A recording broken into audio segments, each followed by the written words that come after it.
Les anciens Chinois pensent qu'un homme vertueux ne se laisse pas aller même quand personne n'est autour de lui. Voici une histoire datant de la période Chunqiu, moins 770 à moins 476, dans laquelle Chu Boyu, haut fonctionnaire du royaume de Wei, a montré l'image d'un gentilhomme vertueux qui reste honnête même lorsqu'il est seul dans la nuit. L'histoire se trouve dans le classique Biographie des femmes exemplaires de la dynastie Han. Une nuit, le roi Wei Lingong et son épouse étaient assis à l'intérieur du palais. Ils entendirent le bruit d'un char se rapprocher, puis s'arrêter devant la tour de guet. Un instant plus tard, le char s'éloigna de la tour et bientôt le bruit réapparut. Wei Lingong demanda à son épouse « Savez-vous qui pourrait être cette personne ?» La dame répondit « C'est certainement Chu Boyu. » Le roi lui demanda encore « Comment pourriez-vous en être sûr ?» Son épouse répondit « Selon les règles de l'étiquette, les gens doivent descendre du char quand ils passent devant le palais du roi.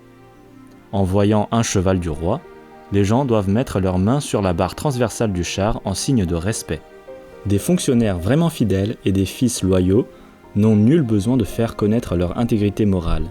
Ils ne feront pas ce qu'il ne faut pas faire, même si personne ne peut les voir. » Elle poursuivit. « Chu Boyu est un homme vertueux dans notre royaume. Bienveillant et sage, il respecte beaucoup les anciens. Une telle personne ne manquera jamais de respecter l'étiquette, même dans un endroit où personne ne peut la voir. Je sais donc que cet homme qui reste si attentif dans la nuit doit être Chu Boyu. » Wei Lingong envoya quelqu'un pour découvrir de qui il s'agissait, et comme prévu, son épouse avait raison. Mais pourtant, il dit délibérément « Vous avez mal deviné, ce n'était pas Chu Boyu. » Son épouse, elle, lui versa un verre de vin et le félicita. Wei Lingong ne comprit pas ce comportement, et la dame s'en expliqua.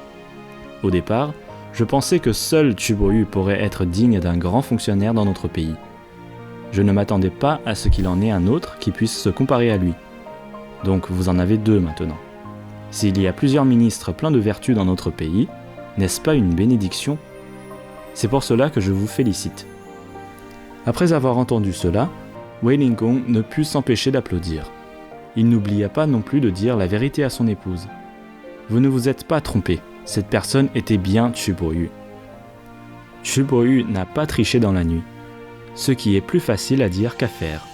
Les anciens Chinois pensent que l'honnêteté se vérifie lorsqu'on est seul, que l'une des vertus les plus précieuses est de pouvoir se comporter toujours conformément à l'étiquette, même dans un endroit où personne ne peut nous voir.